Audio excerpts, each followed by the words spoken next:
거의 이제 마무리 협상하고 따내고 이제 파업 풀고 그날 이제 막걸리 먹는 잔치를 마당에서 했어요. 근데 조장이셨던 그때 당시 50대이셨던 언니였는데 그때는 이제 아줌마라고 불렀죠. 조장 아줌마 이렇게 불렀는데 조장 아줌마가 저를 막 껴안고 펑펑 우시는 거예요. 고맙다, 연장 고맙다, 나 너무 기쁘다 막 이러시는 거예요. 그러니까 많이 따내서 그런가 보다 했는데 그것보다는 사람들이 그러니까 대리나 뭐 이런 관리자들이 조장인데 조장이라고 안 부르고 아줌마 아줌마 이렇게 너무 그렇게 막 부른 거예요. 그게 너무 기분 나빴던 거예요.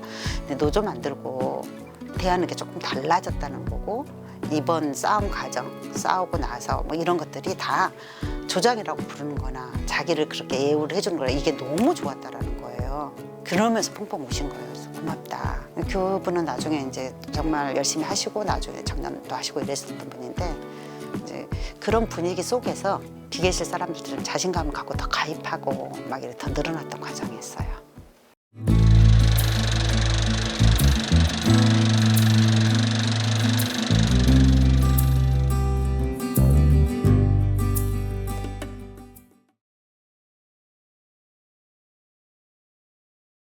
(80년 1월달에) 올라왔는데 오빠가 이제 공부를 해서 공무원을 해라.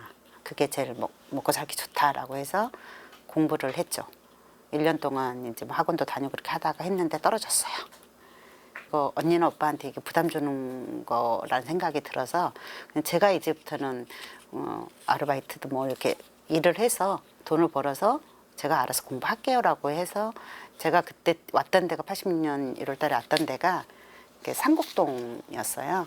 거기가 이제 지금으로는 그 상곡동 롯데마트 건너편에 일제 강점기 때 지었던 이 조그만 한 집들 타닥타닥 붙어 있는 정말 길거리에 바로 문 열고 들어가면 이제 뭐 집이고 이런 주택들이었는데 거기에 이제 살면서 집에서 좀 가까운 곳이 이제 진성전자였어요. 그때 마치 모집한다라는 공고가 있었고 걸어 다닐 수 있는 거리더라고요. 그래서 진성전자를 이제 들어가게 된 거죠.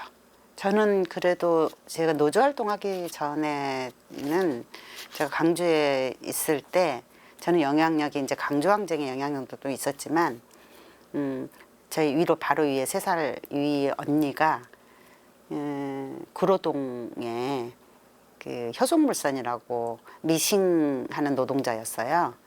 구로동맹 투쟁에 언니가 이제 민주파 대의원이었었고 그때는 대우어패럴 투쟁을 지원하는 구로동맹 투쟁이 있었던 거죠. 연대 투쟁이. 그래서 언니네 회사에서 발생하는 문제보다는 대우어패럴 구로동맹 투쟁을 하면서 언니네도 파업을 하고 투쟁을 하고 해고되고 이런 과정이 있었고 고등학교 자취하고 있는데 언니가 이제 왔었어요. 그래서 쭉 이제 자기가 어떻게 생활을 했고 어떻게 투쟁을 했고 왜 의미가 있는 이런 얘기를 쭉 하더라고요. 그래서 그런갑다. 뭐 그리고 그냥 듣기만 했어요. 그런데 이제 87년도에 그 진성전자를 4월달에 제가 들어가게 되는데 들어가서 이제 그 노조 활동에 대한 얘기가 이제 진행되거든요. 그때 6월 항쟁도 그 부평역에서 모여가지고 청전동까지 많이 행진을 했어요. 퇴근쯤에 보면 막 돌멩이 깨져 있고 막 이런 게 정말 수두룩했었는데 6월 10날만 터진 게 아니라 그 전부터 계속 있었으니까 전후로. 그래서 그런 분위기, 사회적 분위기 다 느끼고 있었고 회사에서는 이제 막 쓸데없이 돌아다니지 마라 그러고 막 빨리 퇴근도 시키고 막 이랬던 과정이 있었죠. 그런 분위기가 이제 많이 작용을 했고 그리고 노조니는 제 기억으로는 7, 8명 했던 걸로 기억을 하고 그 대한마이크로에서 노조 만들었다가 이제 깨졌던 저한테 제안했던 그 언니 같이 그 언니가 노조 활동했던 대한마이크로에 노조 활동하셨던 분이 나중에 보니까 공실이 활동하시고 계셨더라고요. 그분이 이제 노조가 뭔지, 노조 활동 어떻게 해야 되는지 뭐 이런 것들을 쭉 이제 저희한테 알려주시고 학습을 시키고 노조니를 대상으로 노조 준비 대상으로 그렇게 해주셨어요. 근데 제일 좋은 거는 처음에 저한테 노조 활동하라고 했던 그 언니가 했으면 좋았는데 이 언니가 학생 출신은 아니었는데 저기 이력서 기재가 약간 허위로 기재된 건가 뭔가 있었어요. 그걸로 해고됐어요. 그래서 이 언니는 이제 해고 싸움을 하고 있는 상황이고 그러니까 이제 뭐 위원장으로 나설 사람이 이제 나이는 어린데 제가 그 호적이 한 살 더 어리게 돼 있어가 68년 돼 있어가지고 그 당시는 뭐 20살 그러니까 인천에서 최연소 노조위원장이 되거든요. 88년도에도 실은 교섭에도 들어갔는데 교섭에 들어갈 때도 뭐 87년도 88년 다 교섭 들어가는데 회장님이 70세였어요. 아니 사장님이 고용사장이었어요. 회장님이 고용한 이제 자기 아들을 바로 그 사장으로 앉히기 힘드니까 그 고용사장님 할아버지께서 정말 손녀 같은 딸이 막 이렇게 셋대 지르고 막 뭐라고 하니 기가 막혀 했죠. 그때. 지금 생각해도 제가 좀 너무했구나. 그땐 그렇게 싸워야 되는 걸로 알고 막 책상 쳐가면서 막 그러시면 안 되죠 막 이러서 지금 생각하니까 좀 미안하더라고요. 어쨌든 그때도 그랬어요. 산별노조를 만들려면 바로 만들어지지 않으니까 업종 단위의 공동 요관을 만들어보자. 이제 이런 논의가 시작됐고 그래서 이제 88년도 말부터 그 전자업종 노동자들의 임금을 한번 같이 공동으로 만들어 보자. 그 논의가 쭉 인노위원 내에서 되기 시작하거든요. 그래서 여기 사공단이고 어디고 이제 전자업종 노동자 위원장들이 만나요. 그래서 논의도 하고 이제 요건 어떻게 할까 하다가 89년 초에 이제 그거를 만들죠. 실태 조사도 하고 막 쭉 만들어서 그거를 하기 위해서 이제 신년 전자인의 밤 이걸 하거든요. 그래서 그때는 뭐 조합원 간부들 다 모여서 문화제 형식으로도 하고 또 이걸 왜 해야 되는지 뭐 이제 노조 활동이 어떻게 가야 되는지 이런 것들을 쭉 하죠.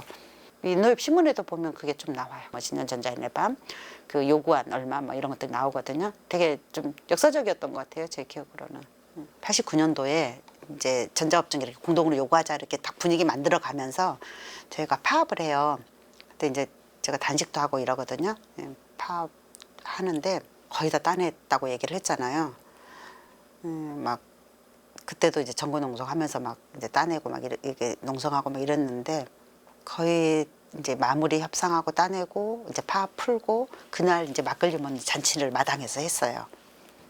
근데 조장이셨던 그때 당시 50대이셨던 언니였는데 그때는 이제 아줌마라고 불렀죠. 조장 아줌마 이렇게 불렀는데 조장 아줌마가 저를 막 껴안고 펑펑 우시는 거예요.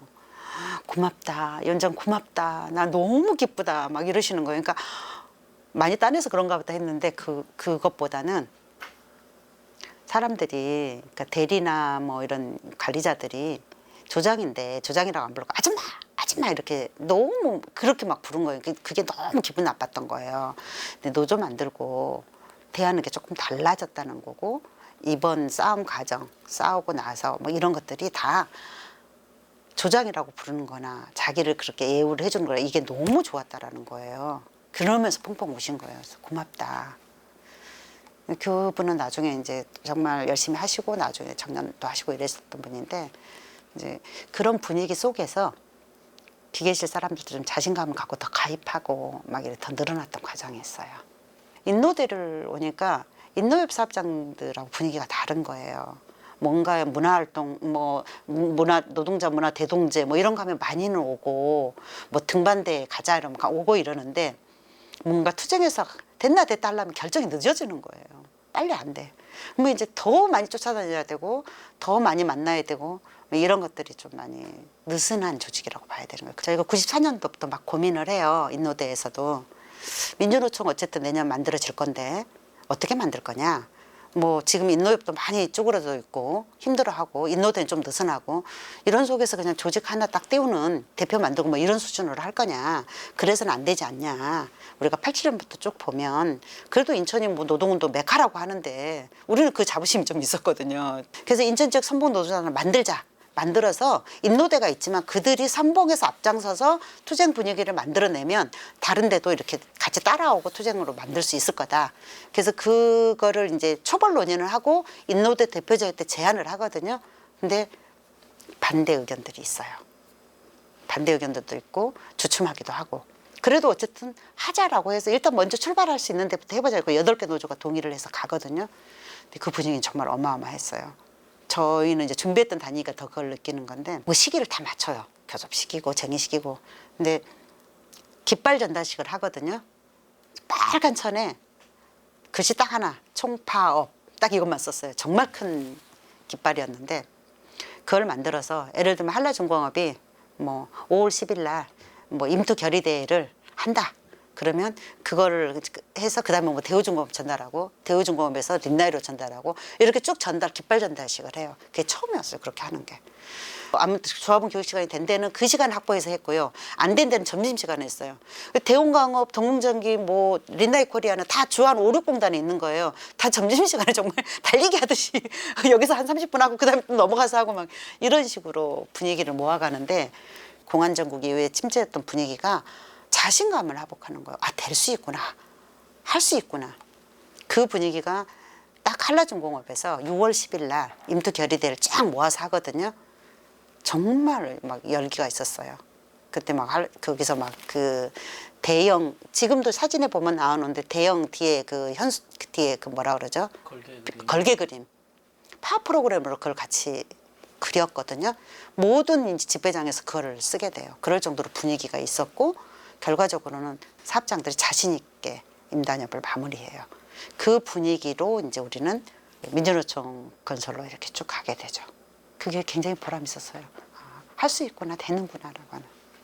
이제 96년도 임단협 준비하고 그런 이제 사업까지만 얘기했는데 실은 이제 그 준비 과정이 이미 이제 정권에서 노동법 개혁이 준비되어 있었고 그래서 우리는 이거를 저지해야 된다. 그러니까 노사관계 로드맵에 의해서 노동법, 안기법 개정 얘기가 95년도부터 계속 있어 왔던 거죠. 그래서 예상은 했고 이걸 막아야 된다라는 거를 이제 96년도 인단도 준비하면서부터 계속 조합원 교육을 하고 막 그 투표 준비도 해요. 만일에 강제적으로 통과시키면 우리는 총파업 들어가야 된다. 막 이 투표도 미리 하거든요. 사전에 막 굉장히 높은 비율로 나오죠. 저는 그런 분위기가 이제 쭉 그 같이 이어져 왔다. 그 정신들이라고 생각하고 96년도 10월 20일 날 딱 통과됐잖아요. 새벽에. 날치기 통과 말씀. 날치기 통과가 딱 돼버리죠. 25일 날 쉬고 26일 날 새벽에 통과되고 라디오 뉴스 듣고 출근을 했는데 그런 상황이 된 거죠. 근데 위원장님들이 막 사무실을 모이는 거예요. 이거 어떻게 우리는 이미 이제 준비는 다 해오고 교육도 하고 뭐 이렇게 했지만 민주노총 인천본부에 모여가지고 이제 논의를 시작해서 그때가 모인 시간이 9시였나 딱 이랬는데 10시에 딱 회의가 끝나요. 오후 점심 먹고 바로 파업 들어간다. 그러고 위원장들이 다 자기 사업장 가거든요. 바로 파업 때려요. 때리고 인천대로 모여요. 다 행진해서 오는데 4시 되니까 다 모이더라고요. 정말 장관이었어요. 인천제철이었죠. 인천제철, 대우중공업, 영창업기 다 그쪽에서 한 길에서 다 모여 쭉 오다가 만나잖아요. 인천대로 모이고 대우자동차 부평역까지 행진했다가 오고 막 이런 분위기를 정말 첫날 정말 1시간 만에 막 정말 그렇게 쉽게 결정할 수 있었는 건 그만큼 준비되어 있었다는 거라고 생각하고요. 이런 게 저는 인노협 정신 아니었겠냐. 인노협이 진노협으로서 87년도에 자연 발생적으로 쭉 만들었던 노동조합들 그걸 모아내고 그리고 공안정국 들어서도 그거를 이제 잘 지켜내는 밑바탕 역할을 해주고 그렇게 해왔던 뭐 투쟁을 건설하는 민주노총 이런 분위기를 좀 만들어왔던 것들이 날치기 통과됐을 때 투쟁으로 정말 과감하게 나설 수 있게끔 만들어내는 거 이런 것들 난 인노협 정신 아니었겠냐라고 생각을 해요. 그거에 대한 믿음과 신뢰였다고 생각을 하고요. 물론 저도 이제 노조 중앙으로 올라와라라고 제안도 받고 이랬는데 제가 가기 싫다고 그랬어요. 여러 번 제안 받았는데 저는 제가 이제 지역에서 노조 활동하고 이렇게 인노협, 진노협 활동하면서 경험들이 있는 거잖아요. 지역에서 현장 사람들 만나는 게 제일 저는 재밌더라고요. 노조 중앙을 딱 올라가면 무슨 대기업 그룹 사무실 같아. 자기 분야로만. 근데 일은 더 쉬운 거예요. 자기 분야가 딱 있고. 지역에 오면 정말 하나에서부터 10가지 신규 노조 생기면 정말 집에 못 들어가고 다 챙겨줘야 되고 일은 훨씬 많은데 저는 보람이 있는 게 너무 좋거든요. 그래서 중앙에 안 가겠다고 했어요. 그래서 이제 안 간 사람인데 그런 지점이라고 생각해요. 그러니까 현장과 사람들을 만나고 뭔가 그 문제를 같이 고민하고 해결하기 위한 노력을 하고 그런 과정들이 노조 활동의 저는 이제 핵심이었고 그게 신심이었고 그랬다고 생각해요.